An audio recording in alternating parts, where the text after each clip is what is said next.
வணக்கம் ஃப்ரெண்ட்ஸ், நீங்கள் பார்த்துட்டு இருக்கிறது வணக்கம் கிரிக்கெட் சேனல்.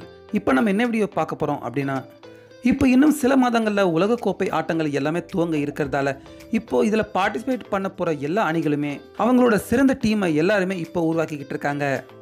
இப்படி இருக்க இந்த உலகக்கோப்பையை இந்திய அணி ஜெயிச்சதுன்னா நிச்சயமாக அதுக்கு முக்கிய காரணமாக இருக்க போகிறது MS தோனி தான் அப்படிங்கிற மாதிரி இப்போ நம்ம இந்திய அணியில் ஒரு பிளேயராக இருக்கிற சுரேஷ் ரெய்னாவை பார்த்தீங்கன்னா அவர் இப்போது இந்த கருத்தை வெளிப்படையாக தெரிவிச்சிருக்காரு. இப்படி இருக்க ஒரு பிளேயராக அதுக்கான காரணத்தையும் இப்போ சுரேஷ் ரெய்னா என்ன தெரிவிச்சிருக்காரு அப்படிங்கிறத இந்த வீடியோவில் இப்போ நம்ம பார்க்கலாம். இப்போ நம்ம இந்திய அணியில் பார்த்தீங்கன்னா பல வருடங்களாக ஒரு முக்கியமான பிளேயராக வலம் வந்துட்டு இருக்கவர் தான் சுரேஷ் ரெய்னா. இப்படி இருக்க சுரேஷ் ரெய்னா இன்னும் ரிட்டையர் ஆகாமல் இருக்கிற இந்த நிலையில் இப்போ சுரேஷ் ரெய்னா இந்தியா மட்டும் இந்த வருடம் உலகக்கோப்பை வாங்குச்சுன்னா நிச்சயமாக அதுக்கு முக்கியமான காரணமாக MS தோனி மட்டும்தான் இருப்பார் அப்படின்னு ஏன் தெரிவிச்சிருக்காருனா, பொதுவாக ஒவ்வொரு முறையுமே பார்த்தீங்கன்னா ஆட்டம் நடக்கிறப்ப இக்கட்டான நிலைகளில் கேப்டன் விராட் கோலியாக இருந்தாலும் சரி, இல்லை எந்த பவுலர்களானாலும் சரி, அவங்க போய் முதல்ல ஆலோசனை கேட்கறதுக்கோ இல்லை கலந்து பேசுறதுக்கோ முதல்ல அவங்க தேர்ந்தெடுக்கிறது தோனி அவர்களை மட்டும்தான்.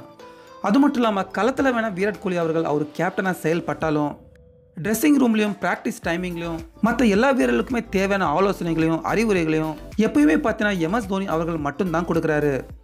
மேலும் இது எல்லாத்துக்கும் மேலே ஃபர்ஸ்ட் பேட்டிங்னாலும் இல்லை ரன் சேசிங்னாலும் இந்திய அணி விக்கெட் சரிவை சந்திச்சதுன்னா அப்போ களமிறங்கி MS தோனி தன்னுடைய சிறந்த ஆட்டத்தை வெளிப்படுத்தி இந்திய அணியை இழப்பிலிருந்து காப்பாற்றுறாரு. ஸோ அதனால் 1983 வருடம் இப்போ இந்த வருடம் உலகக்கோப்பை ஃபைனல் ஆட்டங்கள் நடக்க இருக்கிற அதே மைதானத்தில் நடந்ததப்போ கபில் தேவ் அவர்கள் உலகக்கோப்பையை ஜெயிச்சு லார்ட்ஸ் மைதானத்தில் கை உயர்த்திய உலகக்கோப்பையை அவர் காட்டினது போலவே விராட் கோலி இந்த வருடமும் அவர் லார்ட்ஸ் மைதானத்தில் உலகக்கோப்பையை ஜெயிச்சு கை உயர்த்தி அவர் உலகக்கோப்பையை காட்டினார்னா நிச்சயமாக அதுக்கு பின்புறமாக பக்கபலமாக இருக்க போகிறது MS தோனி அவர்கள் மட்டும்தான் அப்படிங்கிற மாதிரி இப்போ சுரேஷ் ரெய்னாவே பார்த்தீங்கன்னா அவர் ஒரு பேட்டியில் இந்த விஷயத்தை தெரிவிச்சிருக்காரு. சொன்ன ஃப்ரெண்ட்ஸ், சுரேஷ் ரெய்னா பார்த்தீங்கன்னா இந்த வருடம் உலகக்கோப்பையில் அவர் விளையாடுவாரா விளையாட மாட்டாரா அப்படிங்கிற விஷயம் ஒரு பக்கம் இருந்தாலும் இன்னும் இந்திய அணியிலிருந்து ரிட்டையர் ஆகாமல் இருக்கிற ஒரு பிளேயர் அவர் இந்திய அணியின் ஒவ்வொரு வெற்றிக்கும் பின்னால் கேப்டன் விராட் கோலி அவர்களோட MS தோனி தான் இருக்காரு அப்படின்னு தெரிவிச்சது உண்மையிலே ஒரு பெரிய விஷயம்தான். ஸோ இப்போ ரெய்னா அவர்கள் தெரிவிச்சிருக்க இந்த கருத்தை நீங்கள் ஏற்றுக்கிறீங்களா?